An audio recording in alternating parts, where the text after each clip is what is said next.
Começando o Hope Hour, seja muito bem-vindo, mais uma semana, juntos aqui com um episódio. Eu muitas vezes falo que tá demais, mas hoje tá demais mesmo. Olha só a nossa mesa aqui, ó. Vou começar apresentando quem vai me ajudar a apresentar esse rolê aqui, que é a Carol. Olá. Bem-vinda, Carol. Obrigada. Mais uma vez vocês me receberam aqui. A Carol vem, aí fica aquela enxurrada. Que saudade! Queremos a Carol na televisão. Venha. É isso. Que delícia, que Bem-vinda saudade. de volta. Bom, Aqui, você sabe que você não tá morando, mas é sua casa, né? é o que tô sempre à vontade aqui. O povo falou assim, você voltou aqui, como é que tá esse negócio aí? Eu falei, a gente nunca nem foi. Então Isso, estamos em casa, estamos todo mundo em casa. E estamos recebendo a Eliane Melo. Mais uma vez, inclusive, você veio lá nos primórdios, Eliane. Foi um dos primeiros programas, não foi, produção? Então, seja bem-vinda de volta. E se você tá aqui, nós vamos falar do quê? Bora falar de sexo. Bora falar de sexo. E a produção deu um título, eu achei sensacional. É o Sensacional. seguinte: o que não deve ser tabu para um cristão. Muito bom. Sexo não pode ser um tabu, inclusive para quem é cristão, né? Exatamente. E olha, muito bom estar aqui, viu? Vamos aproveitar bem essa hora Vamos. para tirar tudo quanto é tabu, para fazer com que essas pessoas sejam felizes sexualmente. Isso. Porque eu costumo dizer que ser feliz sexualmente combina com o verdadeiro cristianismo. O contrário não combina, não. Eu acho que essa história toda de um tabu e de uma coisa, né, que a gente não fala direito sobre sexualidade, a gente não consegue olhar no olho quando a gente fala a palavra sexo. E não é só com outra pessoa, a gente não consegue falar dentro do casamento sobre isso. Acho que é todo um fruto de uma coisa de que sexo é pecado, de que sexo é uma coisa que é motivo de vergonha, é uma coisa que é suja, né? Existe essa ideia, e já de muito tempo, isso sendo apresentado para a sociedade de um modo geral. E a gente colhe o fruto disso, né? De uma coisa que foi criada, inclusive, por Deus, né? Não foi o inimigo que criou o sexo, Sim. né? A gente, inclusive, não acha que o sexo foi criado depois do pecado, né? Olha, você falando, Wagner, veio um monte de coisa aqui na minha cabeça. E uma delas foi o seguinte: nós deveríamos entender mais sobre a história da sexualidade. Porque quando você fala dessas concepções, é errado, é pecado, eu me sinto mal, é escondido, isso aí tem um período histórico específico, que vai do ano 500 ao ano 1500, onde, de fato, a questão sexual ela foi sempre tratada com repressão. Então, foi nessa fase que as mulheres entenderam que elas precisavam controlar o desejo. Foi nessa fase que aumentou, em função da repressão, o número de doenças sexualmente transmissíveis. E tudo isso foi mediado pela igreja. Então, quando a gente olha para o ambiente religioso e percebe que o ambiente religioso tem esse tabu, tem essa coisinha que não pode falar, é resquício dessa época. Então, hoje, nós precisamos sim quebrar esses resquícios. Porque quando eu sei da história, eu falo assim, caramba, não tem lógica nenhuma eu estar aqui no meu casamento controlando o meu desejo, sendo que foi o próprio Deus que criou o sexo. Então, quando a gente fala de psicoeducação, é isso.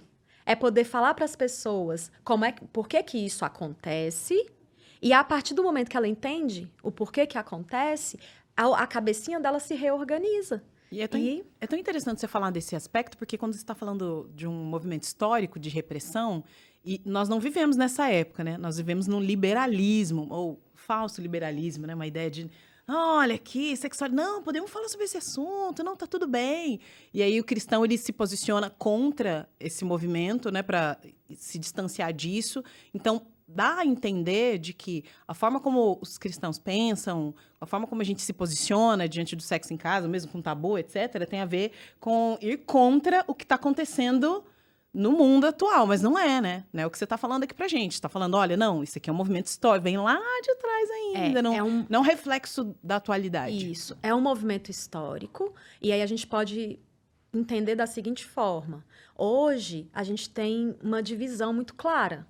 Então, a gente tem um lado, é errado, é pecado, não faça. E a gente tem um outro lado, faça tudo. E nenhum dos dois reflete o que Deus deixou na palavra dele. Porque a palavra de Deus, ela é equilibrada quando o assunto é sexo. A palavra de Deus, ela fala sobre um sexo que é físico, mas que também é emocional. E quando a gente olha para o nada pode, eu tenho constrangimento físico, eu tenho constrangimento emocional. Quando eu olho para o lado tudo pode, eu tenho uma abertura física que negligencia o emocional.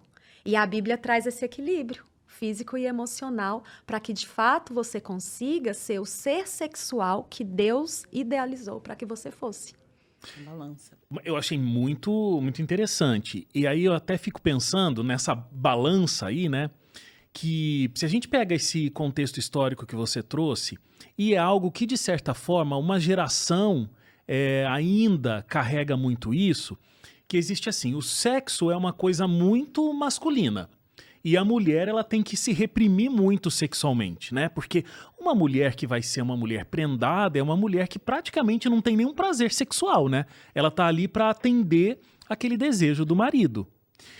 E por conta, inclusive, dessa concepção, o sexo entre esse casal não vai ser muito prazeroso. Porque, né, a mulher tá ali para servir o marido e ele vai fazer também e vai ficar aquela coisa.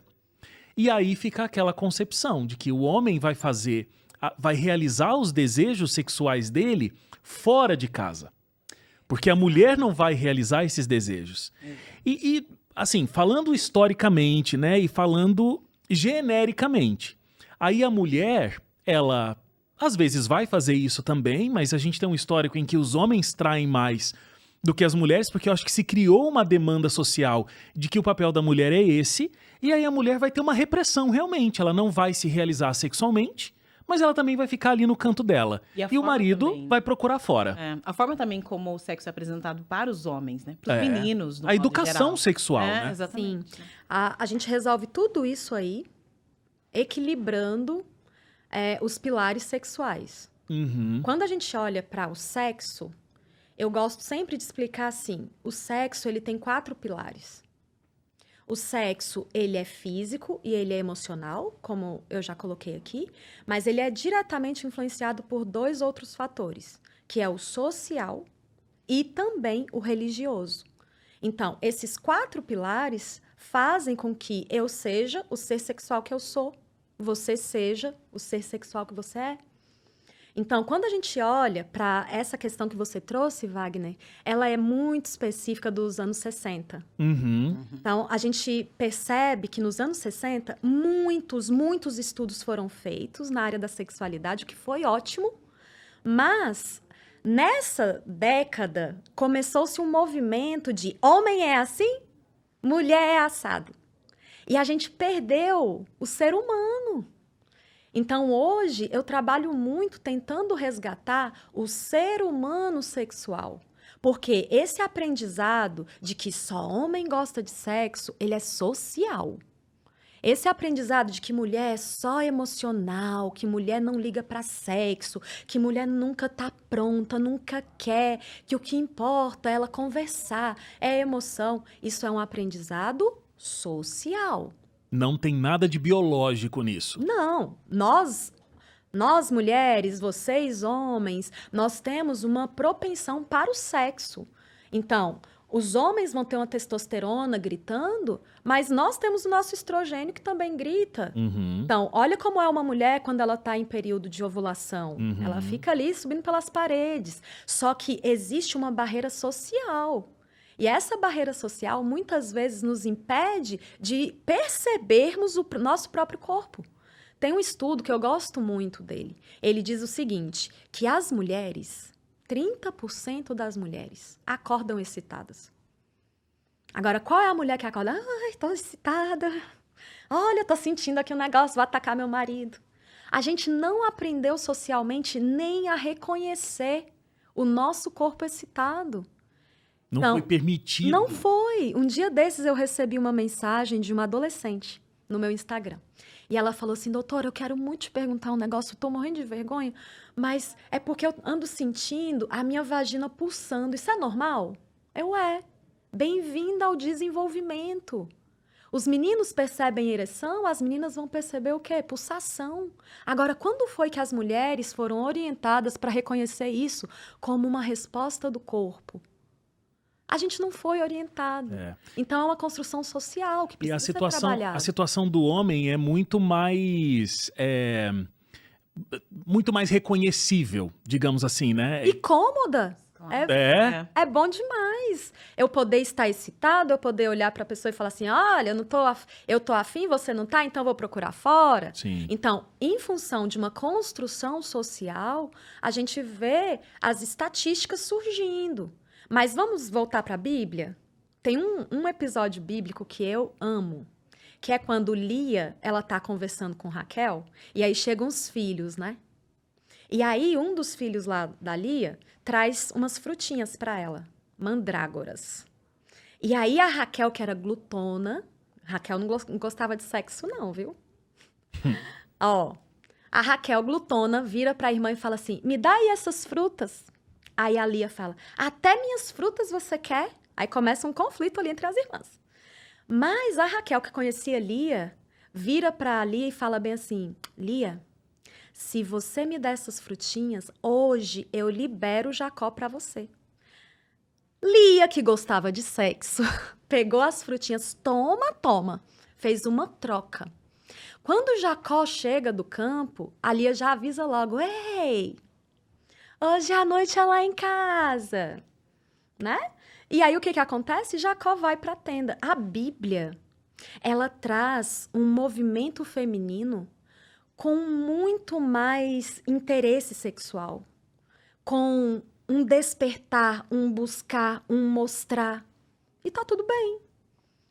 Então, se a gente olhar para as histórias bíblicas, a gente não vai perceber essa mulher que pintaram, essa mulher que sofre, essa mulher que não gosta de sexo. Gente, Lia tinha todos os motivos para odiar sexo. O homem virou para ela na noite seguida das núpcias e falou, oxe, casei com você? Não era você. Ela poderia usar isso contra a vida sexual dela, mas ela não fez. Por quê? Porque ela entendeu que ela gostava de sexo. É isso que está faltando para as mulheres olharem e falarem assim, meu marido, ele não é perfeito mesmo não, às vezes ele me passa umas raivas, mas eu vou deixar de usar o sexo como uma moeda de troca e eu vou começar a olhar e falar, sabe de uma coisa? Eu quero, eu gosto, eu vou me envolver, eu quero ter prazer. E essa ideia, né, que é passada, bom, nós crescemos ouvindo todas essas histórias, a gente vai falar só sobre o fato de que elas precisavam ter filhos, né? Você vai passar para os filhos, exatamente. Eu tenho uma filha de 17, né? Vai fazer 18 ano que vem. Então, você estava aí falando da adolescência e tal, e de como a gente passa essas informações, né? Como me foi passada essas informações. Eu sempre falo, minha mãe não falava de sexo com a gente em casa. Não tinha essa conversa, né? Agora, as minhas irmãs mais velhas foram lá, casaram, opa, agora vem esse assunto.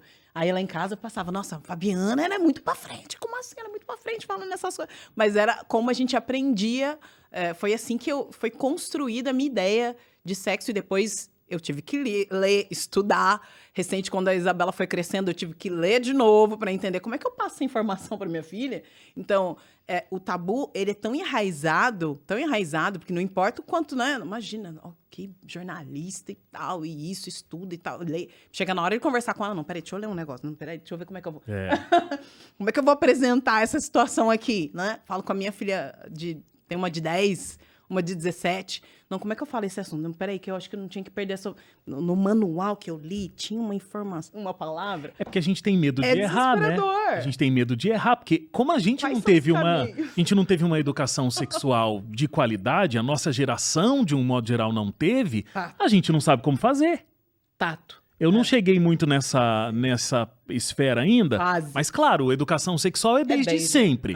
Mas assim, essa coisa mesmo do concreto e vamos entender tudo aqui, não chegou ainda, mas é uma coisa que a gente realmente vai precisar se preparar. É novo, Agora, talvez, né, os nossos filhos, eles vão ter conversas muito mais tranquilas com os filhos deles. Eu acredito que sim, porque hoje eu oro converso por muito isso. mais.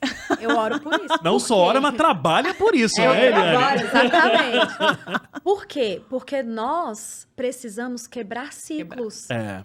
Então, quando eu olho para minha história sexual, eu me reconheço na sua. Então, eu também não recebi educação sexual. Aí o meu marido vira para mim e fala assim: nossa, meu bem, você fala de sexo como se você estivesse falando de suco de laranja. E que bom! É verdade, É e às assim vezes eu fico mesmo. até meio chocado. Será Falo, que... gente, mas com essa cara que ela tá Mas falando podíamos isso. falar desse assunto? O horário? Mas eu acho isso muito bom. É bom. Por quê? É. Porque eu quebrei um ciclo. O ciclo da desinformação. E quando eu olho para os meus filhos, eu também tenho filhos adolescentes. O Vitor tem 17 e a Lara tem 14. E eu olho para eles e eu falo assim, eu consegui fazer com eles o que minha mãe não conseguiu fazer comigo. Então eu vou me curando nesse processo. Quando eu educo os meus filhos, eu vou curando as minhas feridas. E eu me lembro que quando eu escrevi a coleção infantil, ela era baseada exclusivamente nas histórias que eu vivia com os meus filhos. Então, a gente olha para a criança e a gente fala, nossa, como é que ela vai ter que aprender sobre sexo? Calma, a gente precisa ensinar a criança o que é sexualidade. E sexualidade é ela se reconhecer enquanto ser humano. É ela ter condição de olhar para ela e falar assim, caramba, eu sou um homem, eu sou homem e eu sou feliz por ser homem. Eu sou uma mulher, eu sou feliz por ser mulher. É ela ter essa potencialidade no que ela é. Isso é falar sobre sexualidade. É falar sobre sexualidade, o seu filho entender a perfeição do corpo dele. Então, quando você dá banho, quando você penteia o cabelo, quando você demonstra, mostra que ele precisa amar o próprio corpo, você está falando de sexualidade. É sexualidade você proteger o seu filho do abuso sexual e mostrar que existe intimidade, existe quem pode pegar, como pode pegar. Então, tudo isso é sexualidade. E essa criança, ela vai crescendo e ela vai aprendendo a meio conta-gotas. Mas ela vai aprendendo o principal, que é ela ter amor próprio, para que ela não permita episódios de violência lá na frente, não seja desrespeitada. Até que chega um momento que é natural que a criança ela vai pensar assim, de onde eu vim? Como assim? Eu existo. E vai perguntar para os pais. E a gente pode entregar exatamente o que a criança dá conta naquele momento. Então, a criança, talvez, em um início, ela dê conta de que meu pai e minha mãe se amaram tanto que um dia eles me fizeram. E talvez ele nem tenha curiosidade de como foi feito. E eu passei por um perrengue antes da hora, tá? Vou até contar para vocês. Porque meu filho chegou para mim, 6 anos, e falou assim, mamãe, o que é transar? Ah, sim! Do nada? Do nada. Antes da janta? Aí eu costumo... Nós vamos sentar agora aqui com essa conversa? Aí eu costumo dizer que os pais, eles precisam aprender a fazer cara de alface. Ah, sim, eu treino bastante essa daí. E aí eu olhei pro meu filho e falei assim, como é, filho? Mamãe, eu quero saber o que é transar. Na hora que ele falou, me passou algo assim pela cabeça. Eu já trabalhava com sexualidade e me passou assim, eu não uso esse termo. Vocês já podem ter visto inúmeras lives minhas, programas que eu fui, eu não uso o termo transar. Eu sempre falo sobre relacionamento sexual. Então acendeu uma luzinha na minha cabeça. Veio de onde isso aí? Veio de onde? E aí vem o poder dos pais de fazer perguntas. E aí eu virei pro meu filho e falei assim, filho, onde você ouviu? Ai, mamãe, foi na escola. E lá na escola o meu coleguinha disse que queria transar com a minha coleguinha. Aí eu, é mesmo? E ele, mamãe, disse que quanto mais cedo ele transar, melhor. Aí eu, foi. E por acaso, assim, nessa conversa, E o lixando seu a unha. amigo te disse o que era transar? Mamãe, é uma coisa horrível. É colocar o pênis dentro da vagina. Meu Deus, ele sabia. tava com o negócio todo. Sabe, mas ele sempre vem com tudo. Já E vem com a nessa informação. hora... Senhor, me Ai, dê essa serenidade da Eliane Serenidade. quando chegar a minha hora. Sim. Nessa hora eu pensei bem assim, que coisa boa o meu filho vir tirar essa dúvida comigo. Com certeza. Porque as crianças, elas não acreditam nos pares. Criança não acredita em criança. Criança acredita em adulto, É. ela confia. Sim. Então, se o meu filho ouviu aquilo dos pares e voltou para mim, então isso significa que ele confia em mim. Muito bom. E aí, nessa hora, eu falei para ele assim, filho, a mamãe não gosta desse termo. A mamãe prefere chamar de relacionamento sexual. Sabe por quê? Um dia, eu me apaixonei pelo papai, nós namoramos, nós resolvemos nos casar, porque a gente já tinha maturidade física, maturidade emocional. E aí a gente se casou. E do nosso casamento veio você, que é meu filho, veio a Lara, que é minha filha. Isso é muito legal, isso é muito lindo. E o casal, ele tem um momento de intimidade. E esse momento de intimidade é um relacionamento que é tão íntimo que só acontece entre duas pessoas adultas. E aí ele olhou bem na minha cara, com a cara mais lisa, e falou assim, mas mamãe, o papai coloca o pênis dentro da sua vagina? Ai. É. Aí eu, então, filho, É. coloca. Mamãe, deve doer muito. Aí eu, tá tudo certo você pensar na sua cabecinha de criança que dói. Porque você, hoje, é uma criança, você não tem um pênis pronto, uma menininha não tem uma vagina pronta, mas eu te garanto que quando você for adulto, seu corpo tiver desenvolvido, a sua mente tiver desenvolvida, não vai doer, vai ser maravilhoso, você vai gostar muito. Mas cada coisa tem o seu tempo.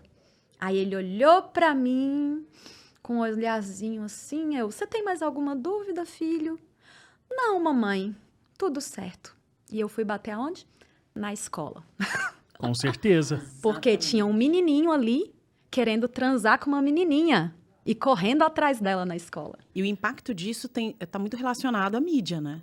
Aquilo que as crianças assistem, não tô falando que os pais, pode ser também em casa, os pais, a conversa, o Sim. diálogo que ele ouve, né? Mas o que eu percebo dentro de casa, como mãe, né, de 3 meninas ali, eu percebo que é exatamente isso. É o celular, é a novela, é a série que passou, é o amigo que assistiu com a mãe a novelinha e aí passou dentro de casa. Em casa a gente não tem TV... Temos TV, mas não assistimos TV aberta, né? Então, a gente vai controlando ali com os streamings, com, né, um vídeo ou outro.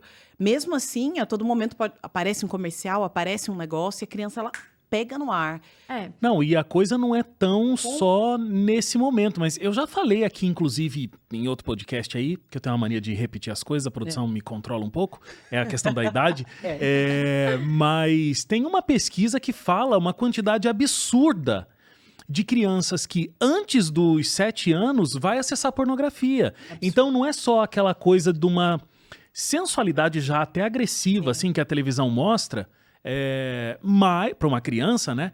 Mas a própria pornografia em si. Então eu não sei quantos anos, né, eles tinham aí nessa época, mas 6. então, provavelmente esse menino já viu pornografia também. Provavelmente. Como Isso é que a gente sabe faz pra que blindar, a né? gente sempre tem que ir atrás para saber Uhum. o que aconteceu. E no caso daquela situação, existia ali um menino que morava com a mãe dele e o tio que era universitário.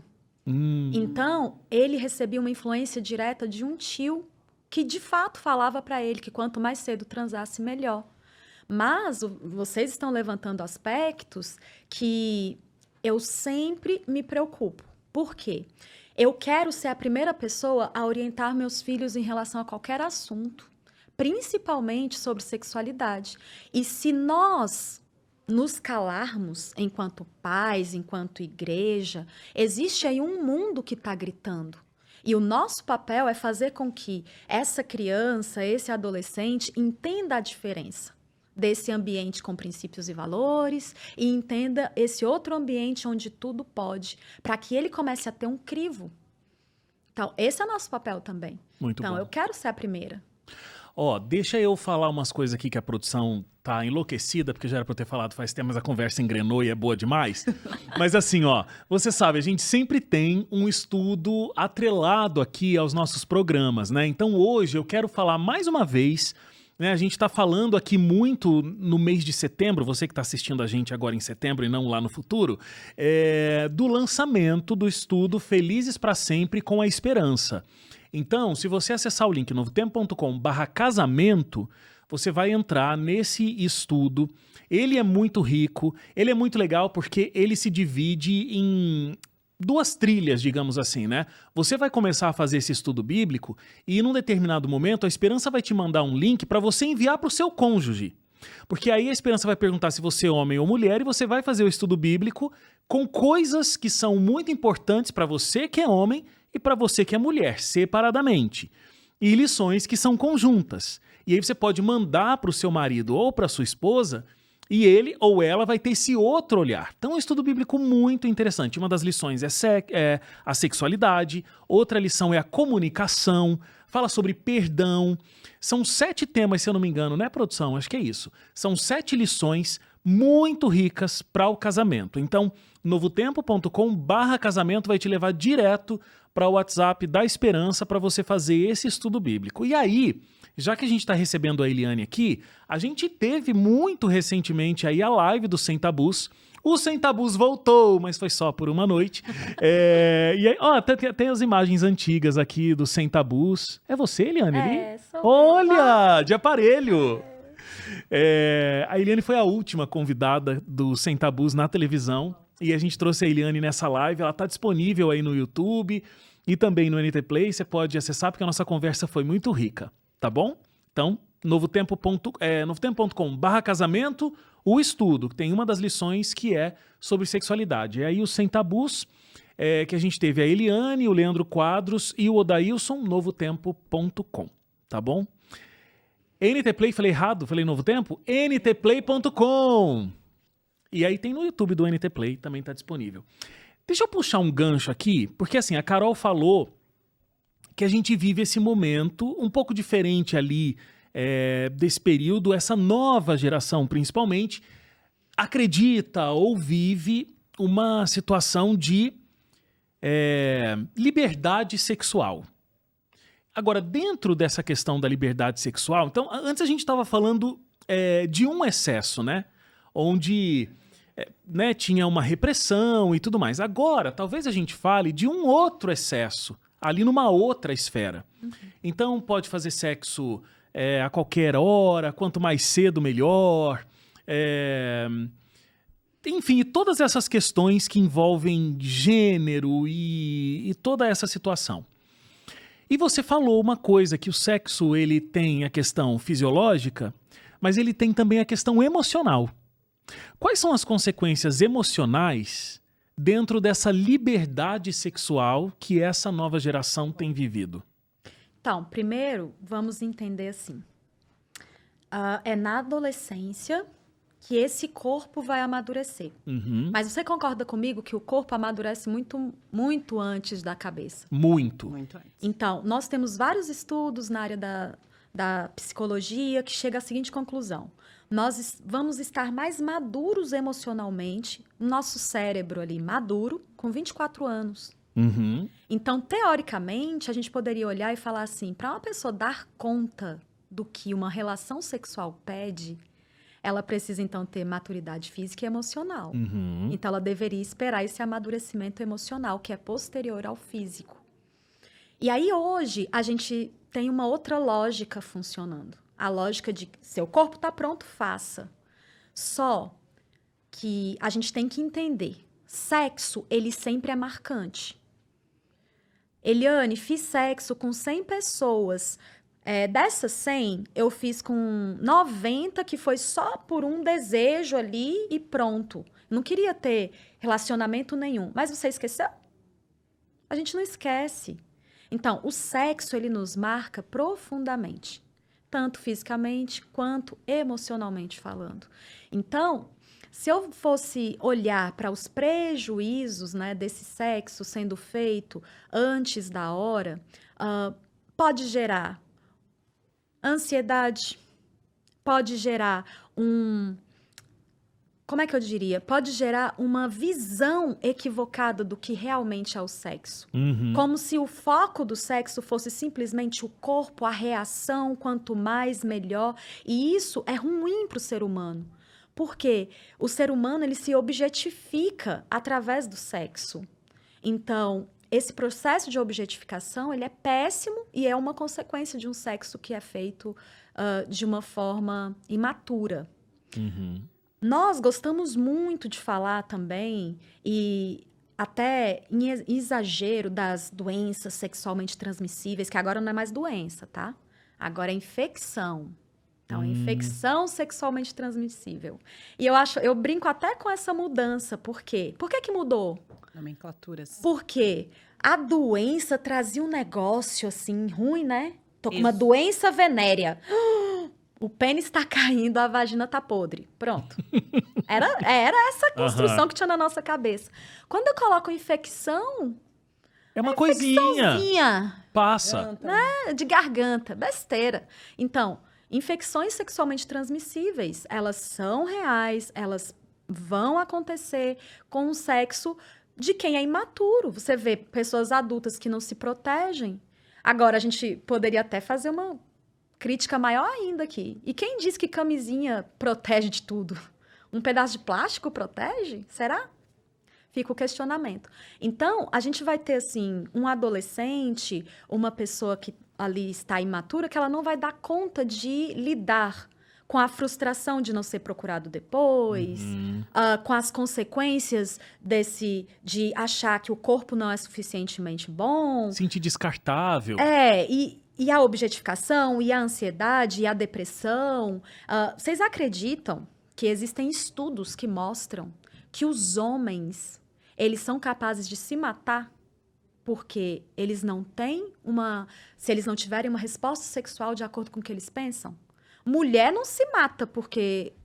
Não conheço, e nos estudos não mostra que mulher se mata em função de dificuldades sexuais. Homens se matam. Porque o homem foi criado, né, numa perspectiva de que você tem que ser um ser sexual. E a mulher, por outro lado, olha, você, né? Para servir. Tá aqui Não, pra servir, não faz parte da sua identidade como um todo, né? E a gente percebe também o quanto essas identidades elas estão sendo dispersas. Quando eu penso em sexualidade dentro de um casamento, eu lembro muito dos livros de Bauman, né? A Sociedade líquida? Sociedade líquida, né? Então, ele vai falar de alguns aspectos dessa sociedade líquida. Então, vai falar sobre uma identidade que não é pautada em mais nada, né? Não tem um pilar fixo para ser pautado, sólido, né? Para ser pautada a identidade. Não tem códigos sociais. E a gente está falando de algo que é totalmente volátil. É muito claro a gente perceber isso na nossa sociedade. Porque você não tem uma referência. Não, isso aqui não pode ser referência, porque amanhã pode mudar outra coisa, porque a verdade não existe, né? Porque hoje é isso, amanhã é aquilo. Você não pode falar que você é hétero, ou se você é aquilo, ou se você deseja isso, ou se você deseja aquilo outro. Não pode. É tudo muito volátil, né? É uma onda no mar. Então, quando a gente pensa nesse sistema que está sendo estabelecido para nós hoje, imagine que o impacto disso nos casamentos é muito claro. Então, a gente vê uma onda gigantesca de casamentos que se desfazem assim com o tempo, né? Muito claro o número de divórcios, insatisfação sexual dentro do casamento, ou seja, fora, a pessoa se sente, né, o guerreiro, o lobo, o caçador, e quando ele entra no casamento, já não sei, parece que, né, xoxo. Acho que esse sistema que criaram tá castrando, né? Tá castrando as relações. Então, entender muito bem de como esse impacto emocional tem gerado essas dissolução aí dos casamentos, e isso vai impactar na vida das crianças, e como elas enxergam o mundo, como elas enxergam a si mesmas, e os relacionamentos que vão ser construídos no futuro. Então, quando você fala de como o sexo é emocional, físico, faz muito sentido, e é muito importante observar que o impacto disso tudo se dá de como os casamentos são feitos hoje, como as coisas acontecem nos dias de hoje. Sim. Enquanto você estava falando, me veio uma outra construção aqui na cabeça. O adolescente, ele se coloca em situações de muito risco. Em tudo.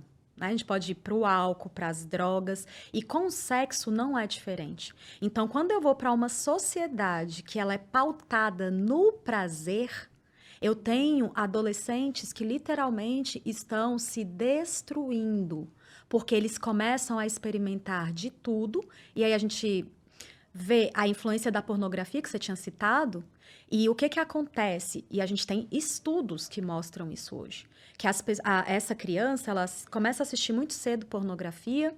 O que vai acontecer quando ela chega na adolescência? Ela já está com um nível de pornografia muito profundo. de tudo quanto é tipo de relação sexual que eu chamo de deturpação. E aí o que que acontece? Ela quer levar isso para a vida real.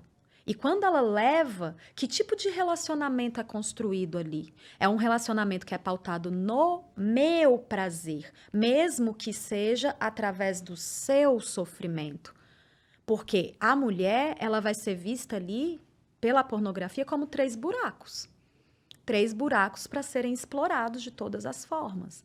Então, eu começo a pensar o seguinte, é por isso que mulheres que vão ali para a relação sexual de uma forma muito precoce, elas experimentam, por exemplo, tudo quanto é tipo de relação sexual, e o índice de mulheres que precisam fazer uma reconstrução de reto em função de sexo anal é muito maior entre mulheres jovens, até 25 anos, Olha só. do que idosas. Então, será que isso já não é um reflexo dessa sociedade que é pautada no prazer? Então, olha como a igreja, né? Igreja mesmo, religião, tem o seu lugar. Porque quando esse adolescente, essa criança, ela vai para a igreja, ela aprende sobre princípios e valores, a vida dela já está pautada em alguma coisa. Então, já não está tão líquido como o resto do mundo. E a igreja tem esse papel, né, educacional, que é muito importante. Eu costumo dizer que o lugar de maior impacto educacional talvez seja a igreja. Então, a gente tem que aproveitar esse lugar, enquanto lugar de educação. Também para a educação sexual. Também. Muita coisa mudou também de um tempo para cá, e inclusive dentro das instituições religiosas, né? Eu acho que se fala mais de sexo do que se falava antes. Eu imagino que todo lugar que você vá tem alguém que te cutuca, ei, moça, para de falar essas coisas, que vergonha. Deve ter, né? Não, você sabe que não? É mesmo? Não. Eu acho... Que eles têm vergonha. Não, baseado na minha vasta Vergonha de falar. experiência, eu acredito no seguinte. Muitas pessoas me perguntam assim, Wagner, mas as igrejas que você vai, você já teve alguma situação que te constrangeu e tal? Eu digo que não. Por quê? A pessoa que me chama, ela já sabe como é que eu falo, ela já sabe a minha abordagem. Sim. Então, geralmente, ela não vai ter surpresas. E eu acredito que no ambiente religioso, a gente tem sim que falar sobre sexualidade, mas a gente precisa falar de uma forma muito respeitosa. E, geralmente, as pessoas se sentem muito respeitadas pela forma como eu falo. Deixa eu te interromper, porque é o seguinte, eu acho realmente muito interessante toda a sua construção de conteúdo. Porque acontece assim, a gente tem, mais uma vez aí quando a gente fala de sexualidade, 2 extremos. Você tem a pessoa que não quer nem falar aquilo, porque senão ela já sobe e fica com o sangue na cara e fica toda vermelha, né? Aquela coisa, meu Deus, não sei o quê, socorro, não vou falar disso. E tem aquela outra pessoa que vai falar de sexualidade, mas parecendo que tá na 5ª série B. Não é? E aí tudo é engraçado, e tudo é piada, e coloca nome de bicho pra tudo, né? E aí o genital tem um nome, tem outro, e aí inventa apelido, e pega lá um termo estranho e fala da sexualidade. Você, Eliane, você fala com essa cara tranquila. E teu marido que falou que você fala como se estivesse falando de suco de laranja? Como fazer no suco de laranja? É isso. Sexualidade. Então eu acho que isso é de fato muito válido, porque coloca a coisa no lugar certo. Tem que ser falado, então tem uma pessoa aí que se levantou e fala sobre isso nas redes sociais com responsabilidade, com uma formação, né, para estar falando o que está falando, e coloca os pingos nos is, né? Coloca tudo ali Eu super agradeço. Eu, como mãe, eu não falo de sexo como falo a receita de um suco de laranja. Eu não sou essa pessoa, né? Eu sou uma pessoa que tenho que, né? Eu vou ali, vou estudando, vou trabalhando, né? Pô, gente, como eu vou ser fazendo a cara, eu vou fazendo aquela cara e tal. Sei. E daqui a pouco eu falo assim, vamos conversar sobre esse assunto aqui, não sei o quê. As crianças já ficam, meu Deus do céu, de novo ela vai vir com essa conversa, né? Rola muito isso. Então, a gente precisa muito desse apoio, dessa educação psicossocial, exatamente como você faz. Eu pego um livro, eu pego um vídeo, eu converso. Vamos assistir essa série, passou aqui. Deixa eu ver, filho, que você tá assistindo. Tô assistindo negócio lá dos japoneses, os coreanos. Do coreano, não pode falar japonês, né? Coreano e tal. Aí ela essa cena, vamos falar. Olha aqui, que eu acho isso, não sei o que, lá, eu percebo isso, e vou jogando, né? Porque o adolescente, ele tem esse lance de que a mãe, ela não tem uma palavra válida na vida do adolescente. Aliás, é o contrário, né? Não, então aí eu só jogo, jogo com a fala de alguém, fonte e tal, né?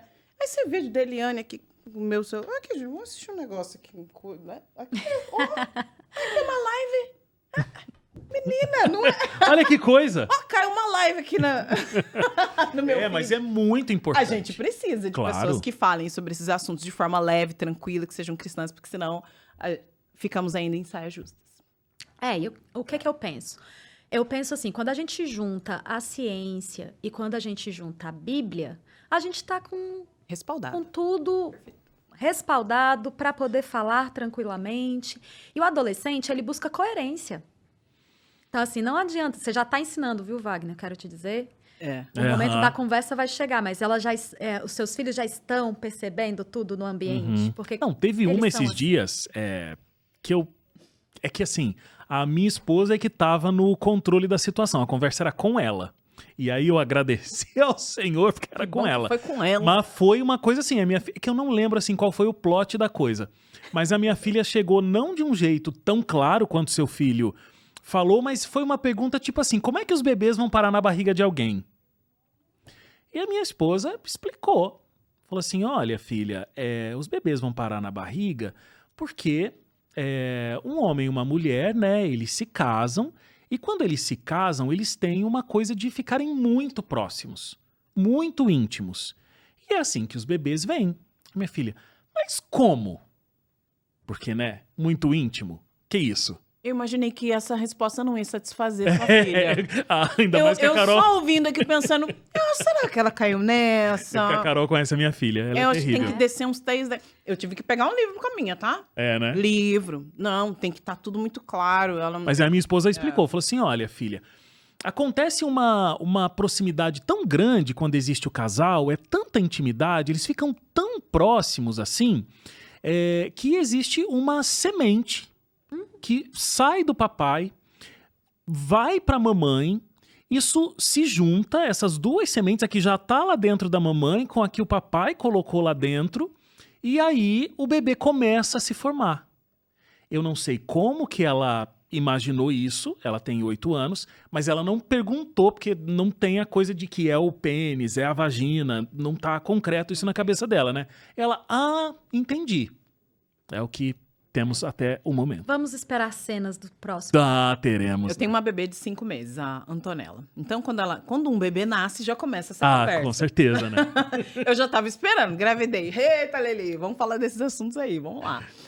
Não que a gente não fale constantemente. Porque a Esther tem quantos anos agora? Tem 10. Tem 10. Quem perguntou a primeira vez foi a Isabela, quando a Esther nasceu. Então, porque teve nasceu, isso, né? Aí teve essa conversa. E aí a Isabela, eu dei essa, né? Conversei desta forma e expliquei. Aí outro dia ela chegou e falou, mãe, me fala com clareza. E com clareza é dose, que eu não hein? fui clara, entendeu? Quer dizer que eu não fui objetivo o suficiente. Então aí eu peguei o livro, agora eu esqueci o nome. A vida começa assim. É esse livro aí, gente. E é bom? O quê? Não, a criança cansa até chegar no homem e mulher, né? Vai cansando. Sim, tem muita introdução. Eu chego da flor, depois da abelha, aí já quer lá pro final, eu já pulo da abelha pro final, porque, né, Sei. eu também... Os livros são excelentes Demora recursos. muito. Excelente.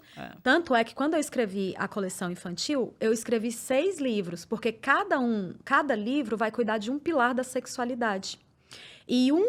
E esse que fala sobre o homem e a mulher que se juntam, que pênis, vagina e espermatozoide e óvulo, é a misturinha. Uhum. E foi uma conversa que eu tive exatamente com a minha filha, né? Então, eu me lembro que ela sempre foi muito curiosa e a maioria das coisas ela já aprendia no vácuo do Vitor, porque o Vitor era mais velho. Mas chegou uma hora que ela começou a perceber, assim, aspectos dela que pareciam com o pai, outros aspectos que pareciam comigo. E ela, mamãe, como é que pode? Como é que eu... Como é que eu puxei um negócio do meu pai, um negócio seu? Como é que esse negócio foi parar? E aí eu sentei com ela e o Atlas, a anatomia na época, né, ajudou muito. Então eu peguei figuras mesmo e falei assim, olha, filha, aqui, o papai tem o pênis, a mamãe tem a vagina. E quando o papai e a mamãe, eles se gostam, se amam, se juntam, e a gente tá nos nossos momentos de intimidade, porque esse é um ponto importante. Eu sempre deixei claro para os meus filhos que existiam momentos que não cabiam. Sim. Não cabia a presença deles. Então, ó, a porta tá trancada, o papai e a mamãe estão lá no quarto, vocês não têm que ir lá. Ah, mamãe, mas se eu precisar, você vai bater na porta e vai esperar. Mas existem momentos de intimidade. E aí eu expliquei para ela, olha, Deus fez tudo tão perfeito que um encaixa no outro. E existe esse pedacinho do papai que vai parar lá dentro da mamãe e junta com o pedacinho da mamãe. O nome desse aqui é espermatozoide, o nome daquele ali é óvulo. E assim, a criança, para te trazer tranquilidade, Wagner. A criança, depois dos 8 anos, ela já dá conta de lidar com essas informações. Então, ela achou o máximo. E por que é importante essa primeira conversa ser exatamente com os pais? Porque na escola vai acontecer.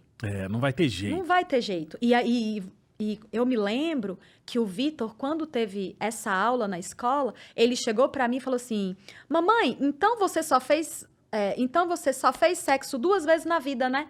Pra eu nascer e pra Lara nascer? Aí eu falei assim, quem te disse isso? Aí ele, minha professora, ela disse que sexo é só pra procriação. Aí eu, ai meu Deus, a professora explicou tudo errado, meu filho. Aí ele, como assim? Faz outras vezes também, ou muitas, porque sexo também é pro prazer. Muitas. Porque ele já começa a entender que existe a vertente da procriação, porque quem se sente constrangido ama se apegar pra procriação, tá vendo? A procriação. Não quer falar sobre isso. Né? Não quer falar sobre prazer. Então, eu falei assim, não, filho, é pro prazer também. E as crianças, elas pegam tão fácil, porque aí eu passei esse livro pra Esther, que tinha 10, ela chegou pra mim de 4, pra Niara, que é filha do meu esposo, a de 4, e explicou pra ela. Mas como é que a Antonella foi parar na barriga da... Não, vem cá que eu te explico. Então a Esther Tem um livro aqui. Facilitou. Esther sentou e falou aqui, se é homem, se é mulher, pênis, vagina, não sei o que, e eu... Isso é muito legal. Por quê?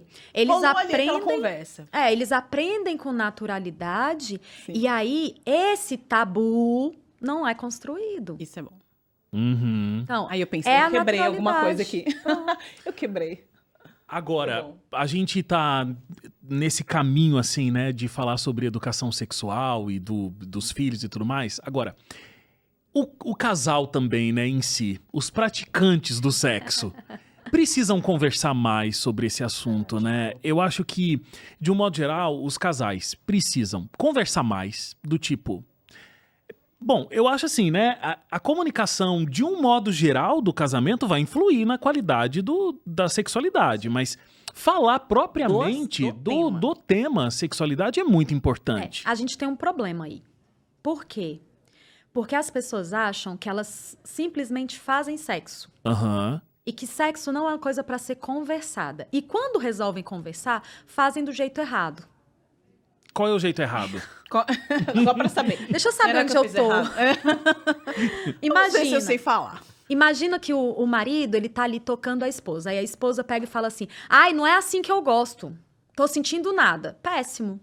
Porque ele, tô fazendo tudo errado, não tá dando certo. Ela deixou pra conversar ali na hora da relação sexual e... Enfim, deu ruim, certo? Certo. Então, a gente precisa entender o seguinte... como a vida sexual é algo muito íntimo, que a gente se sente assim muito, às vezes, desajeitado para falar sobre, é muito melhor você reforçar o que deu certo. É muito melhor, por exemplo, em uma relação sexual, tiveram alguns pontos que não deram certo, deixa para falar depois. Mas você começa pelas coisas que foram boas. Nossa, foi tão bom quando você tocou meu corpo desse jeito. Igual feedback de reunião. Tem. Né? Começa com... mais ou menos. Pode ter um pouco mais de... Vamos começar com pontos positivos, aí depois a gente trabalha o negativo, termina com alegria. Técnica sanduíche. Técnica sanduíche. Não. Brincadeiras à parte, mas olha, eu importante penso assim. mesmo falar. Eu penso assim. Imagina que uma esposa, ela quer se relacionar sexualmente. Por que não mandar uma mensagem? E facilita já a comunicação. Aí ela já manda uma mensagem, amor, tô te esperando, hoje eu quero estar com você. Ó, eu faço muito encontro de casais, né? E aí eu sempre falava assim pros homens, ao invés de vocês chegarem e falarem assim, poxa, já tem 1 mês e não rola nada aqui em casa, não aguento mais. Super delicado, super romântico. né? Bem tranquilo. Aí eu falava assim, vai funcionar. cheguem pra esposa e falem assim, ai amor, tô com uma saudade de você. Ela vai entender. Aí, de repente, né, inicialmente eu ia sozinha, daqui a pouco meu marido começou a ir comigo. Aí, de repente, em casa, ele, ai, meu bem, tô com uma saudade. Eu, tá. A palestra tá aprendendo fazendo na efeito. palestra, né? Teve outra vez que eu virei numa palestra e eu falei assim, meninas, entendam, os homens, eles não conseguem gravar a cor de lingerie, ele quer te ver pelada. Então, para com essa besteira de que, eu usei a vermelha, agora eu vou usar a... Para, que eles querem te ver pelada. Aí, meu marido pegou e me surpreendeu, né? No outro dia, ele... preta, né? Preta. Eu, olha como ele está. Ou seja, a gente pode aprender, Claro. entende? Então, quando eu atendi um casal uma vez que tinha um ponto que influenciava diretamente na relação sexual deles. E ele não conseguia mostrar para a esposa. Ela comprou inúmeras lingeries e eram lingeries sempre com muita transparência, sempre muito pequenas, muito... E ele não gostava. E ele falava assim, poxa, eu gosto muito mais de um outro tipo de lingerie. Aquelas que tem um shortinho, que é um pouquinho maior, que tem alguma transparência, mas não cinta-liga, não aquele negócio. E olha que interessante, ele não conseguia falar para ela. Uhum. Porque ele pensava assim, ela tá se preparando para mim, querendo que eu a deseje e de repente... E aí a gente começa a conversar e a gente entende o seguinte, primeiro que não é só sobre ele. Não é só sobre, vou usar shortinho e do jeitinho que você quer porque você quer. Não, porque essa mulher, ela precisa entender também o que é que me deixa mais sexy, o que é que me deixa mais atraente, para mim mesma primeiro, para depois ser para o outro. Então, quando a gente começa a conversar, por exemplo, de cores que eu gosto, de roupas que me estimulam, a cueca box, quando ela é preta, eu prefiro do que a branca. Isso é conversar sobre vida sexual. Quando vocês fazem uma posição que foi maravilhosa e vocês ainda estão ali agarradinho um com o outro, por que não falar, nossa, essa posição hoje foi muito boa? Bora colocar no nosso repertório. Ó, posição tal. Então, com mais leveza. Porque do mesmo jeito que a educação sexual não é aquela coisa da reunião, senta aqui, meu filho, que eu vou te ensinar. Sexo pro adulto também não pode ser. Uhum. Tem que ser um movimento muito mais tranquilo. Então, demonstrar o desejo. Por que não? Amor, hoje eu tô te querendo, ó. Manda mensagem. Manda 2 lingeries, foto de lingerie, pra ele falar assim, com qual dessas 2 você quer me ver hoje? É uma atividade interativa. Entende? Pra ser um negócio melhor. Ele veio pro seu lado todo empolgadinho, mas ainda não tomou banho. Fala pra ele, e depois que você tomar um banho, pra mim vai ser maravilhoso. Ele já vai entender que, eita, pra ela, depois que eu tomo banho, é mais maravilhoso do que quando eu chego do trabalho suado. Então, é muito melhor do que... porque quando você vem me procurar e você ainda não tomou banho, não escovou os dentes, eu me sinto desconfortável, então a gente precisa mudar isso, porque eu não consigo sentir prazer dessa forma. Que chato. Chato, né? Então, vamos deixar os relacionamentos um pouco mais leves. Tocou de um jeito... eu sempre gosto de dar esse exemplo. Às vezes, as mulheres, elas têm diferentes reações frente ao orgasmo. Tem mulher que geme para acordar os vizinhos. E tá tudo bem. Tem outras que sentem o prazerzinho dela ali, ó, quietinho. Eu vivo dizendo assim, quando você for em um... como é que é o nome? Parque de diversões, observe as pessoas. Porque geralmente o jeito que elas ficam lá nos brinquedos é parecido. É mesmo? Aí os meus alunos... mais irei com o mesmo olhar num parque de diversões, né? Os meus alunos da formação, eu sempre digo isso para eles. Observem. Vai descer a montanha-russa, vai descer aquele tobogã lá. E aí você vai... Tem uma pessoa que faz bem assim, ó. Tá reprimindo ou tá soltando? Geralmente, essa é quietinha na hora do sexo também. Agora, você já vai saber que vai É barulhento. Mas por que eu tô dizendo isso? Primeiro, eu tô falando a pessoa. Por quê? Existem homens que são mais silenciosos, existem homens mais barulhentos também. Existem mulheres que são mais silenciosas, mulheres que são mais barulhentas também. E... Até na academia tem? Não tem aquele que fica fazendo barulho? Sim. Ai, Jesus. É, terrível. Então, a gente começa a entender assim, se nós temos manifestações em todos os lugares, quando a gente come uma comida gostosa, que delícia, que maravilha, por que que isso foi negado só na hora do sexo? É. Então, eu começo a entender assim, eu tenho prazer e eu tenho uma manifestação de prazer, mas se eu sou essa pessoa que é mais quietinha, e às vezes meu marido tá esperando uma gemedeira ali pra dizer que foi bom, eu preciso ali no final falar assim, nossa, naquela hora que você fez aquilo, foi tão gostoso, eu fui lá na lua e voltei de prazer. Ele vai olhar, sério? Foi mesmo? Foi. Ué, mas nem parecia, não, é porque eu gosto de sentir assim, quietinha, e eu tô tão concentrada, tá tão gostoso, que eu tô vivendo aqui meu momento. Né? Então, e eu brinco que quando eu comecei, minha vida sexual foram de descobertas, né? Então, inicialmente eu não tinha prazer nenhum, sentia dor. Uma porcaria no início do casamento. Pra gente sair da dor e começar a ir pro prazer e descobrir coisas que geravam prazer, foi um processo. E é um processo. Então, a gente não tem que olhar assim, eu vou hoje pro sexo e já vou, uhul. Não, às vezes você vai passar por um processo de aprendizado. E eu me lembro quando eu comecei a sentir orgasmo através da penetração. Nunca tinha sentido aquilo. Aí eu, gente, aí naquela hora ali do orgasmo que tava aquele negócio bom, lá vai meu marido querer falar alguma coisa, eu tipo, fica quieto. Eliane, você tá falando de como conversar sobre esse assunto, mas a gente sabe que tem famílias que não conversam. E quando a gente está falando dentro do sistema religioso, muito mais, né? O ambiente cristão, a família cristã. Eu tive acesso a uma pesquisa uma vez, que foi feita numa igreja muito grande ali onde eu moro, na cidade onde eu moro, e me passaram essa pesquisa do número de mulheres que não têm orgasmo, ou que não se satisfazem, ou que não conseguem falar sobre esse assunto. E com isso, né, através dessa pesquisa que foi feita, eles fizeram uma campanha, uma semana, trouxeram palestrantes, enfim, mudaram algumas ações ali dentro da igreja para falar sobre esse assunto. Qual é o impacto da não comunicação dentro do casamento do cristão? Então, porque me parece que fora, né, a pessoa que não está dentro de um sistema, uma cultura religiosa, ela tem mais tranquilidade para falar, ela já brinca, já zoa, já fala uma palavra nada a ver, já manda um vídeo. Agora, a mulher, não vou mandar essa figurinha, esse vídeo, nossa, o que é isso? Vou apagar isso aqui. Não posso pensar nessa situação ou me despertar dessa forma. Qual é o impacto dessa não comunicação para dentro do casamento? Então, primeiro, a gente precisa entender assim, essa mulher que não se comunica de forma nenhuma, ela entendeu que ela é virtuosa por isso. Ok? Então, vem aquele... É uma vantagem. Do ano 500 ao 1500. 1000 anos de repressão.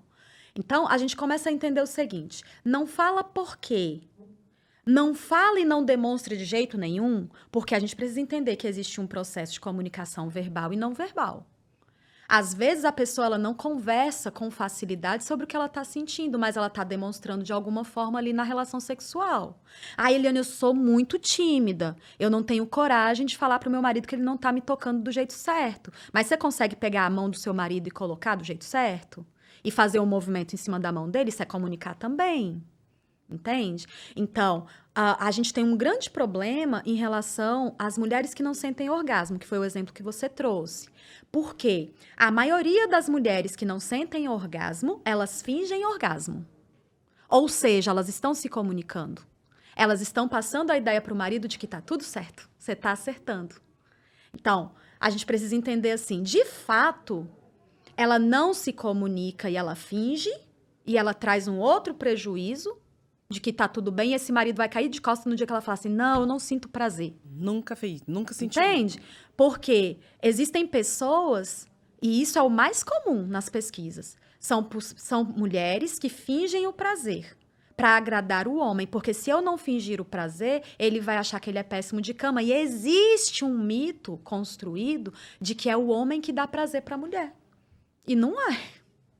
Ela que conduz. Né?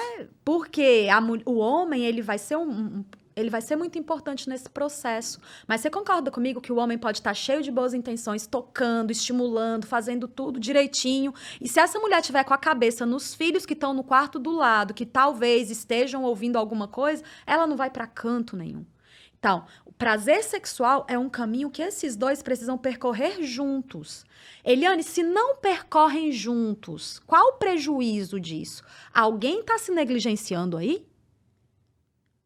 Talvez seja essa esposa, então, que é o mais comum, principalmente dentro da igreja. As mulheres vão negligenciar o seu prazer. Agora, as mulheres, infelizmente, elas são capazes de continuar em um relacionamento quando o sexo não tá bom. Porque elas não colocam o sexo como uma prioridade dentro do casamento.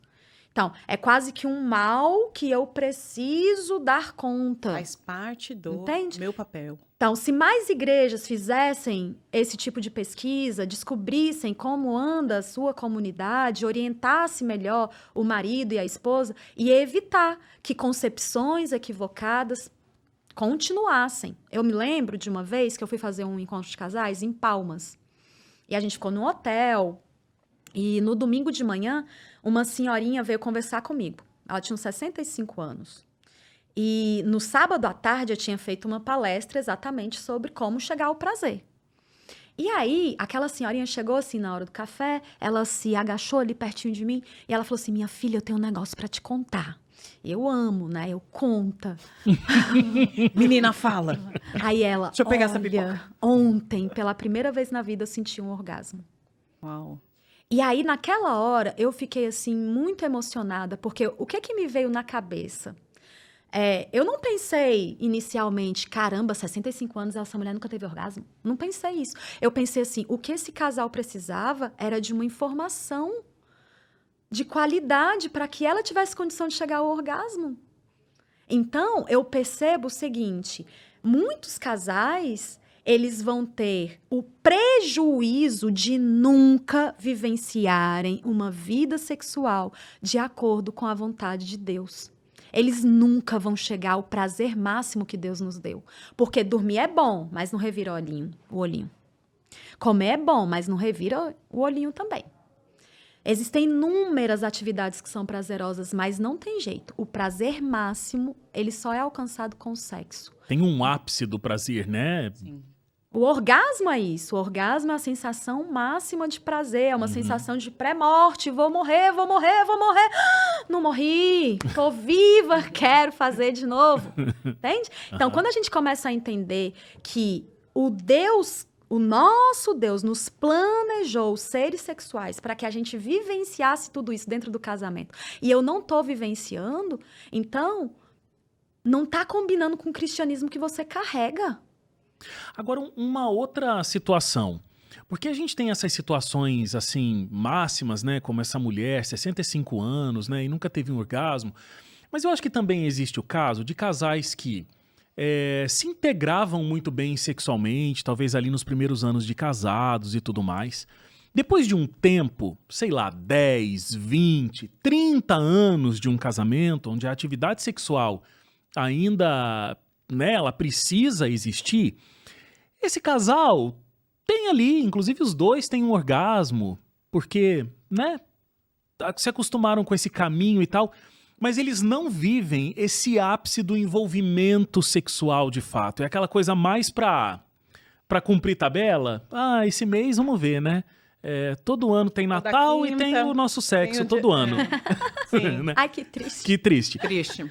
Então, como é que faz para que possa haver de novo uma reconexão disso?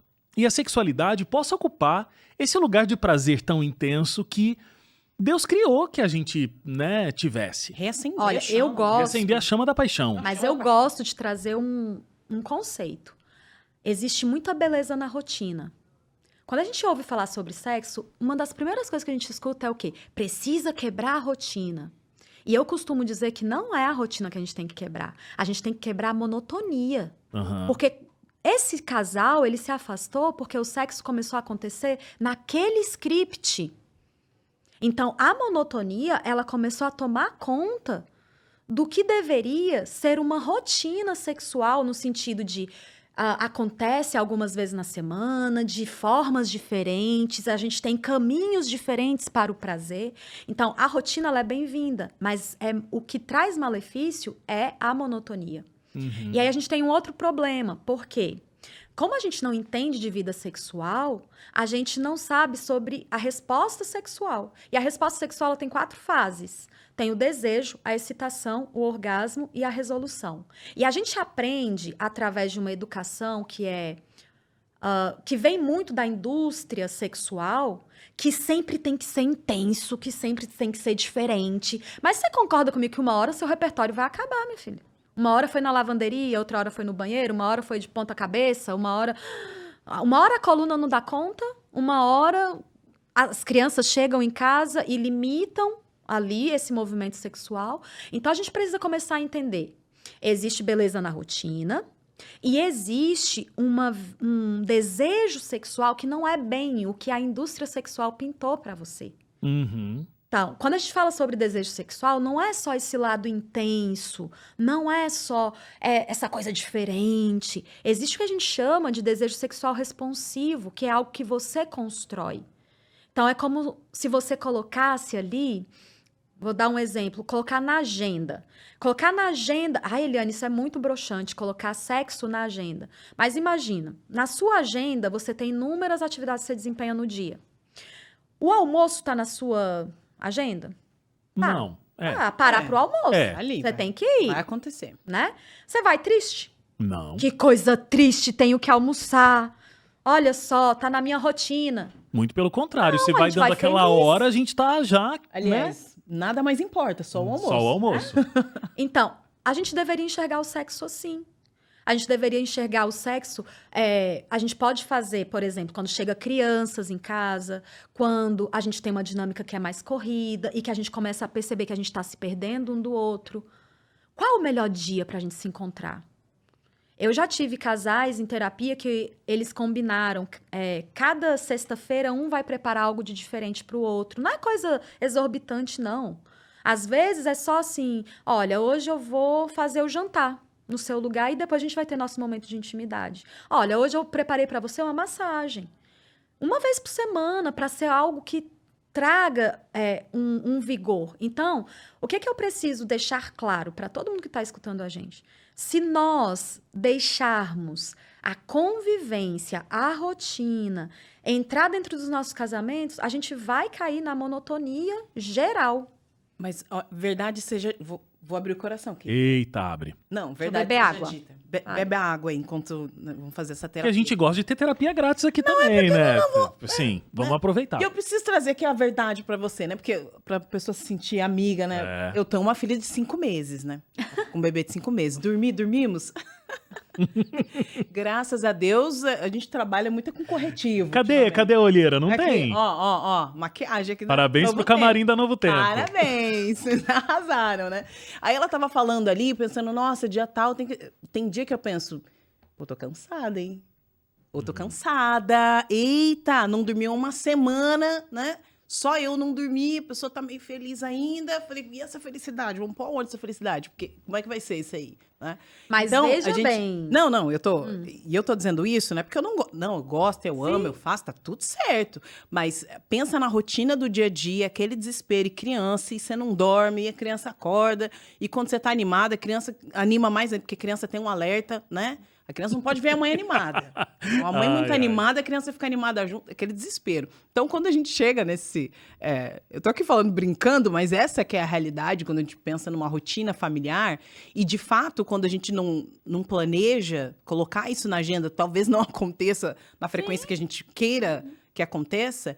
Mas eu acredito também que existem períodos da vida em que a gente precisa fazer esse combinado. Talvez não dito, mas... Mais intenso. Esse combinado mais tranquilo. Ó, não tá rolando, né? Estão percebendo que não tá rolando? Vamos achar soluções aqui. Vamos agendar. Sem pressão. E às vezes não dá nem pra agendar. Uhum. Às vezes não dá nem pra agendar. É verdade. E tá tudo bem. Tá tudo bem. Ou não tá tudo bem? Não, tá tudo bem. Opa, seu casamento tá salvo. Graças a Deus. Mas Amor, olha- é isso, tá, querido? Tá tudo bem. Mas você tocou no assunto, num ponto bem interessante. Você falou assim, às vezes eu tô tão cansada que tudo que eu preciso é, de fato, dormir. Descansar. Porque se a gente fosse pensar assim em um homem que estivesse de fato extremamente cansado, esgotado, o pênis dele nem vai funcionar direito. Então, eu sempre me lembro também de algumas concepções que a gente precisa ter na cabeça. Sexo, ele também é para relaxamento, ok? E aí eu me lembro de uma situação que eu vivenciei com meu marido. Ele chegou em casa, meu marido gosta muito de jardim, de mexer com terra, plantar as coisas. A gente tem um quintal bem grande. E aí ele tinha feito um trabalho muito intenso lá no quintal. E aí ele chegou e ele repetiu várias vezes pra mim. Hoje eu tô muito cansado.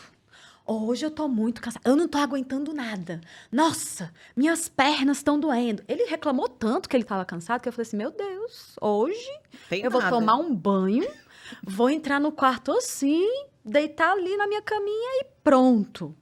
E realmente, ele tomou banho, ele foi logo pra cama dormir. Vixe, o homem tá cansado mesmo. Foi dormir cedo. E aí, de repente, quando eu deito na cama, eu sinto uma mão. Uma mão descansada. Ele falou da perna, ele falou que a perna tava cansada. Era isso, era só só. a perna. É. Aí eu peguei e falei assim, que mãozinha descansada é essa? Mas eu tava ótima, porque eu não tinha mexido no jardim. Mas o que eu fiquei observando nessa situação? Às vezes, nós, enquanto mulheres, quando a gente fala, eu tô muito cansada, eu não tô dando conta. Na nossa cabeça, a gente tá dizendo assim pra eles, não me procure. Não vem que não tem. Vem atrás, porque hoje eu só quero dormir. E olha como homens e Tem que ter mulheres diálogo, né? têm uma concepção tão diferente sobre sexo. Sim. Porque se a gente for observar, assim, quando a gente tá cansado e um procura e o outro não quer, e se a gente diz só assim, ai, não quero, não tô afim, você pode analisar como foi sua noite. Foi uma porcaria. Quando alguém... Imagina isso. Meu marido vem e me procura e eu fico lá, parecendo um pauzinho. Um franguinho congelado. Não me movimento, para deixar claro para ele, não quero nada. Ele desiste, eu consigo dormir em seguida? Eu consigo ficar super bem? Geralmente não. Geralmente a gente fica pensando mil coisas. Poxa, eu não queria, ele ficou insistindo. Ai, que coisa chata. Ai, eu disse não. Como é que ele vai encarar isso? Tem que ter diálogo, né, Entende? gente? Gera tanto problema. É. Porque num momento como esse, você poderia simplesmente virar assim, amor, queria tanto estar com você, mas hoje eu não aguento nada.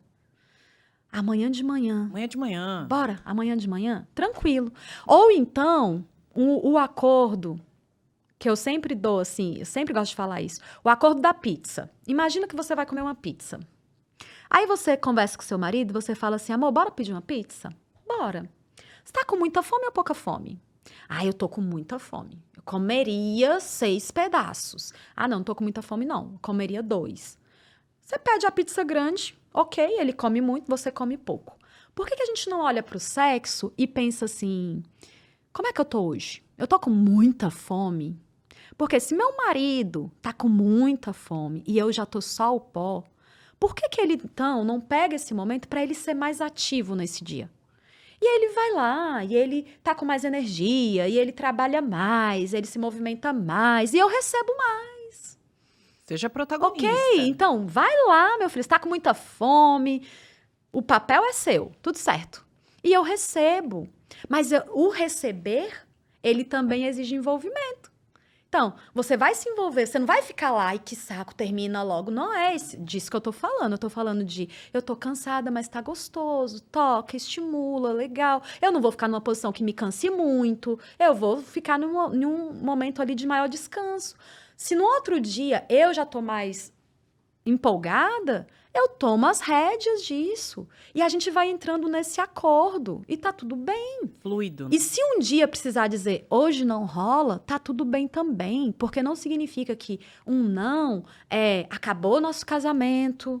Não, vamos entender. Eu não sinto atração por Não. você, não é isso, né? Não, Leveza, não é isso. né? Ah, então. E eu acho que também acontece assim, porque é muito intenso o sexo, aí parece assim, nossa, hoje é um dia que eu tô cansado, então não vai ter de jeito nenhum. Não é a noite inteira que precisa, né, ter a relação sexual. Não, Calma aí. Ei, não precisa durar 2 horas, não, Não né? somos jovens. Então, peraí. eu tava até vendo uma pessoa, que eu não vou falar o nome, Eita. famoso, Eita. mas ele disse assim, não, porque quando a gente faz amor a noite inteira, é a pessoa que tava do lado dele, meu filho, fala a Inteira? verdade, que ninguém faz amor a noite inteira. Então a gente tem uma média, inclusive, de estudos, que diz que a média é 20 minutos.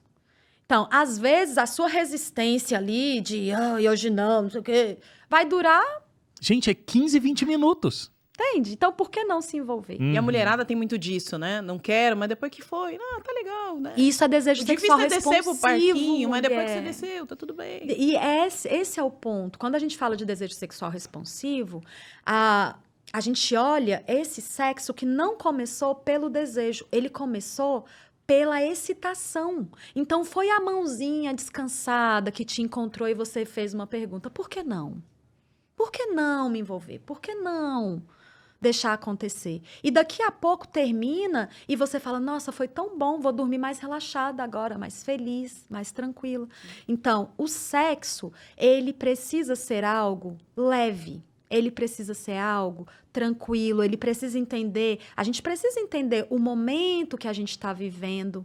Né? Como você está falando, com uma bebezinha de 5 meses, talvez não tenha vocês não tenham condição agora de gastar esse tempo produzindo uma noite, mas no momento que rolou, bora aproveitar, meu filho. Tem que ser assim. Né? E tudo certo. Encaixando qualquer hora, qualquer momento, tá tudo bem, vamos indo. É a hora que dá, né? Agora, qual que você acha, Eliane, que é o lugar do sexo dentro de um casamento? Tô falando de coisas importantes para um casamento ser feliz. Hierarquia. Então, é o núcleo. É central. Por que eu vou te dizer isso? Você conversa com qualquer pessoa? Sim. Você pagaria conta morando com qualquer amigo?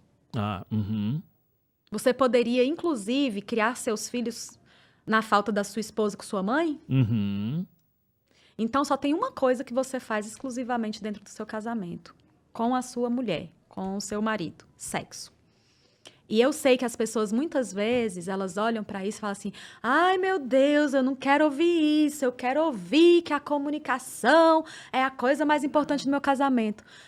Mas entenda, existe um elo, não é à toa que a Bíblia, ela já coloca isso lá em Gênesis, no primeiro casamento. Deus faz e Deus diz que vocês vão se tornar uma só carne. Então, o diferencial de uma pessoa que não está casada para uma pessoa que está casada é vida sexual. E quando nós nos relacionamos sexualmente, e aqui não existem regras, tem que ser assim, tem que ser assado, mas quando existe uma conexão sexual, existe esse momento que é gostoso, as outras coisas no casamento fluem bem. Uhum. Então, não existe, como a musiquinha lá falava, né? De dia a gente briga, à noite a gente se ama. Não existe. Mas se a gente vai para a relação sexual, a gente vive esse momento de conexão gostoso, o que vai acontecer? A gente vai se comunicar melhor, a gente vai criar os nossos filhos melhor. Os nossos filhos vão entender que existe uma intimidade única entre a gente.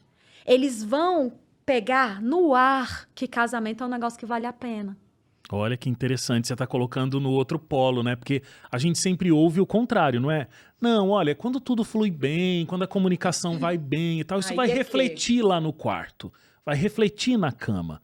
E você está colocando um contrário disso, né? Quando a coisa tá bem lá na sexualidade, então essas outras áreas da vida vão fluir melhor para o casal. E tem muito a ver também com o fato de que nos foi ensinado por muito tempo que o sexo era mais importante para o homem, como ela acabou de dizer. E para a mulher, não, isso aqui não é importante. Então, ela tem o sexo como dentro do pilar da importância, como ele está falando aqui, lá embaixo. Não, é algo que pode ficar para depois, né? Sim. Na verdade, não. Mas se nós olharmos, eu estou falando isso aqui com uma concepção bíblica. Sim.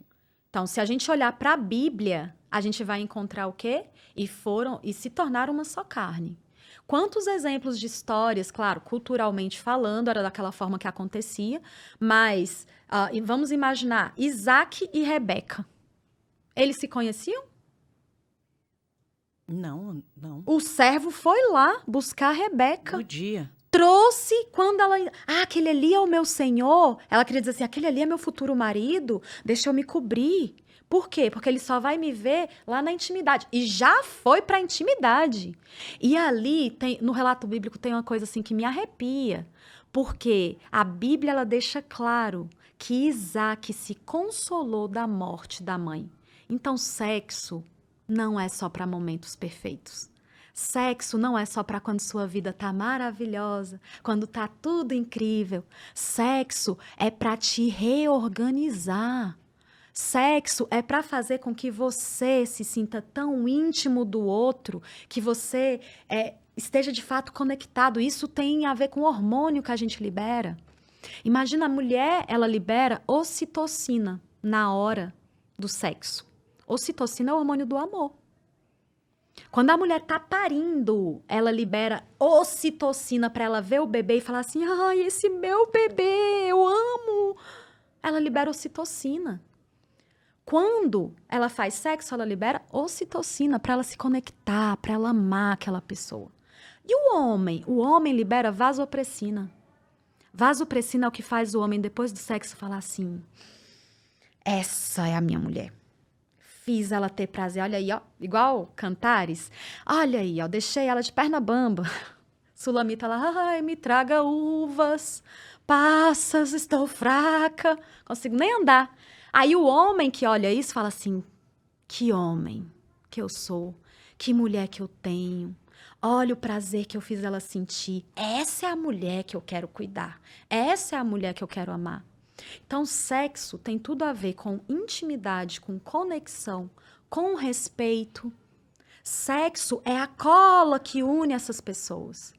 Então, se eu falo assim, ai, mas tem que estar tudo perfeito no meu casamento para depois eu me sentir à vontade, para depois eu querer o sexo, você não está no modelo bíblico. Aí não chega lá, né? Sinto te dizer, porque sexo não é para perfeição. E eu costumo dizer, quando a gente coloca o sexo como uma moeda de troca, isso é muito ruim. É ruim para a mulher e é ruim para o homem. Vamos imaginar uma situação. Eliane, eu só faço sexo quando o meu marido não faz xixi na beirada do vaso, quando ele me ajuda com as crianças, quando ele lava a louça, e aí a lista vai infinita. Esse marido, por outro lado, ele olha para aquela lista e fala assim, vou tentar fazer tudo isso para ver se minha esposa vai estar disponível. Os dois, digamos que eles conseguiram um dia perfeito, onde tudo deu certo. Difícil, hein? Aí Mas digamos. Né? Digamos. Digamos que... Aí a mulher vai chegar lá no final porque ela tem uma concepção equivocada sobre sexo, que foi construída socialmente, foi construída religiosamente e impacta o emocional dela e o físico. Aí ela vai chegar lá no sexo e vai falar, que saco! Mas hoje ele tinha que ter conseguido fazer tudo, ser tão perfeito. Ela não vai com alegria pro sexo. Não é sobre isso. Não é sobre isso, é sobre uma concepção equivocada. E por outro lado, esse marido, ele vai olhar e falar assim, poxa, se cada vez que eu for ter que me relacionar sexualmente, vou dar conta dessa lista infinita, também não quero. É ruim para mim também. Uhum. Então, são concepções que foram sendo criadas que precisam ser revistas. Elas precisam ser olhadas de uma nova forma, para que, de fato, a gente fale assim, caramba, nunca tinha pensado nisso, mas faz todo sentido. E sim, o meu casamento ele não está nesse molde. Eu estou usando da moeda de troca, eu estou colocando inúmeras condições, eu não vejo sexo como algo bom, eu preciso mudar essa concepção. Então, não é sobre você fazer sexo todo dia. Porque às vezes eu falo isso e as pessoas falam, ah, Shelly, então você tá dizendo que agora eu vou ter que fazer sexo todo dia. Não tô dizendo que é sobre sexo todo dia. Eu tô dizendo que é sobre o sexo pelo motivo correto, gerando as percepções que precisa gerar para te marcar fisicamente, emocionalmente. E, de fato, você poder falar assim, foi bom, quero repetir. E para gerar essa conexão e esse elo entre o casal, que é muito importante. Olha, conexão, intimidade, respeito, são princípios básicos do sexo que são descritos, inclusive, na Bíblia, em várias situações. Uhum. eu, sinceramente, podia ficar aqui mais esse dobro de tempo. E eu acho que você tinha conteúdo para mais esse dobro de tempo, não é? Tem. A gente acha que é uma coisa simples, uma coisa que, né, uma partezinha da vida cotidiana, mas tem muita coisa profunda e arraigada quando a gente fala disso, né? Quando a gente fala de relacionamento sexual. Muito. E lembrando aqui, quando eu trago essa nova concepção, muitos homens falam assim, tá vendo? Você precisa fazer mais sexo comigo. E não é sobre isso também. Ah, não? Por quê? Vou logo jogar. Achei interessante. Isso já ia mandar o Hope Hour de hoje já ia mandar. pra mulher, né? Compartilhar. Porque olha o que acontece. Tira o dedo do enviar aí, homens. Espera aí, deixa ela terminar. Pera aí, você vai ver só. Entenda. Porque existe uma outra parte bíblica que é muito esquecida pelos homens e é muito usada de forma inadequada na igreja, que é a questão de... a gente lembra muito de Paulo, quando Paulo fala, não, você precisa saciar o seu esposo. Esposa, você precisa saciar seu marido, marido sacia sua esposa, né? Mas a gente se esquece de Efésios 5. E Efésios 5 diz que o homem, ele precisa amar a sua esposa como ele ama o seu próprio corpo. E aqui tem um princípio que é muito rico. Porque inúmeros homens, eles gostam de exigir a frequência sexual e eles acabam, quando eles querem fazer sexo, eles fazem um carinho ali na mulher para dizer, olha, já te fiz um carinho, então eu quero sexo. E não é para ser assim. O homem, ele precisa aprender a amar sua esposa como ele ama o seu próprio corpo, da forma como Cristo amou a igreja. Então, o papel do homem não é ser bonzinho para ganhar sexo. A gente não enxerga isso nas igrejas? Inúmeros encontros para casais. Maridos, sejam bonzinhos. Eu estava em no último fim de semana, que foi exatamente isso que eu ouvi do pastor. Maridos, sejam bonzinhos, elogiem, vocês vão ganhar pontos. Ele queria dizer assim, sejam bonzinhos, elogiem para vocês ganharem pontos para o sexo mais tarde. E não é sobre isso. É sobre você ser o homem que a Bíblia está orientando que você seja. É sobre você amar, sobre você cuidar dessa mulher como Cristo amou e cuidou da igreja, a ponto de dar sua vida por ela, para que essa mulher se sinta amada e não objetificada. Ganhei um carinho para depois ter sexo. Não, o meu marido, ele me ama, ele cuida de mim. É um prazer para mim estar com ele sexualmente. Então, quando a gente volta para o princípio bíblico do que é a masculinidade, do que é o feminino, a gente vai ver que essa integração vai trazer tudo que a gente conversou aqui.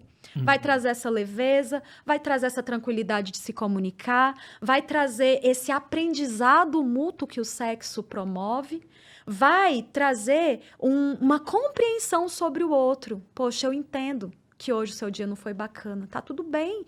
Porque ninguém morre por falta de sexo, tá? Nunca vi, trabalhando em hospital há muito tempo, nunca vi ninguém chegando, tô morrendo.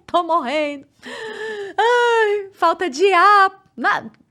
Por quê? Não, tem 1 ano que eu não faço sexo. Não, ninguém morre por falta de sexo. Mas, eu costumo dizer assim, se a gente tirar o sexo do casamento, esse casamento pode chegar ao fim. Sexo não salva o seu casamento. Tá? Parece contraditório. Sexo não vai salvar o seu casamento.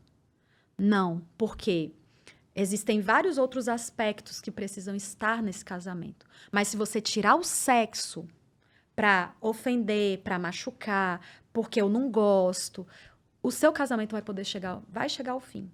Porque ele é o núcleo. Excelente. Então, é voltar para a Bíblia, é voltar para... É excelente essa concepção, né? Muito importante. Porque a gente, como eu disse, sempre ouve o contrário, mas Primeiro faz todo sentido. Depois, o contrário também é uma grande e intensa verdade. Fantástico. Realmente, quando a gente coloca o sexo no lugar onde ele precisa estar dentro da relação, funciona a relação, o relacionamento entre os pais, mas também a forma como os filhos enxergam o sistema casamento. E a gente vive num momento em que a família está sendo apedrejada a todo momento, puxando o tapete da estrutura familiar. E com isso, muitas vezes a gente está percebendo que adolescentes, crianças estão, acho que eu não quero ter uma família, acho que eu não quero me casar. acho que isso aqui não funciona mesmo, acho que esse sistema não funciona. E você pensa, olha, quantas camadas vão ser interferidas, vão ter profundidade quando a gente ignora esse núcleo que é tão importante como você apresentou aqui pra gente hoje, que é a relação sexual. Você sabe que eu fui essa criança que você descreveu agora. Uma vez minha mãe chegou para mim, eu tinha 13 anos, e ela falou assim, filha, quais são os seus sonhos? E eu apresentei 3 sonhos para ela e o casamento não estava. E aí minha mãe me olhou com um olhar muito triste e ela falou assim, filha, você não quer casar? E eu, no auge da minha adolescência, com 13 anos, olhei para ela e falei assim, eu casar para viver igual a senhora e o meu pai? Tô fora, não quero. Exato. Então, se nós olhássemos para o casamento da forma como a Bíblia apresenta, se nós vivêssemos o casamento da forma como a Bíblia apresenta, e não é julgo, é liberdade, é tranquilidade, é leveza, nós teríamos casamentos mais felizes, nós impressionaríamos os nossos filhos de uma forma muito mais potente e a nossa comunidade religiosa, nossa sociedade estaria mais fortalecida. Quando a gente erra lá no início, no casamento, é uma cascata de novos erros que vão surgindo e uma fragilização da sociedade como um todo. Excelente. Eliane, pra gente ir embora, deixa eu mostrar seu livro. Ele tá aí, mas a conversa é muito boa, não dá tempo. E Conversa é o nome do livro. E Conversa é o nome do livro. E íntima ainda. Conversa íntima. Conversa íntima. Tá dando pra ver aí? Aqui. Vou levantar um pouquinho. Ó. Conversa íntima é o livro da Eliane Mello. Fala sobre muito do que a gente conversou aqui, inclusive, e ampliando, porque é um livro, né? Onde é que a gente encontra, Eliane? Comigo, no meu Instagram, elianemelo.destrave, tem lá o link, manda o site para vocês adquirirem. E é sempre uma boa conversa. Eu costumo dizer que o livro Conversa Íntima, ele tem o potencial de organizar o que foi construído de um jeito desorganizado. Então, ele apresenta essa sexualidade saudável, bonita, boa de ser vivida e possível, tá? Porque a Organização Mundial de Saúde, ela tem um conceito que diz assim, que a sexualidade, ela é plástica. Ela pode ser reescrita a qualquer momento das nossas vidas, independente das dores pelas quais a gente passou, independente das experiências ruins que tivemos, a sexualidade, ela pode ser reescrita. E esse livro é esse reescrever. E, ó, não é um livro que vai ter só texto, não, né? Passo a passo. Passo a passo. Estamos de receitinha. Quer de melhorar bolo. o seu assoalho pélvico? Ó, tem Isso. até o exercício aqui mostrando Ele como abriu é que bem no funciona. capítulo 8. Bem no 8, que era o centro, que ela já colocou no 8. É. Que é pra demorar pra chegar lá. Mas é muito bom o livro. bom. Eu nunca li, mas a minha esposa comprou, leu e amou o livro. Muito bom mesmo. Então, parabéns pelo trabalho, Eliane. Obrigada. Obrigado por ter vindo. Muito obrigado mesmo. Obrigado, Carol. Adorei essa parceria de novo. Por favor, volte mais e mais e mais vezes também. É só chamar. Eu adoro esse amendoinzinho. É bom, né? Levo. Achei que faltou bananinha hoje. Deve ter acabado o estoque. Acabou o estoque da bananinha. Mas a gente vai comprar mais Bom, também. Obrigada pelo Obrigado, convite. Eliane. Obrigada. Estou sempre aqui à disposição. E que Deus continue abençoando esse Amém. ministério tão importante que você tem. Amém. Obrigado a você também que ficou com a gente até agora. Voltamos aí na semana que vem. Um abraço pra você e até lá. Tchau, tchau.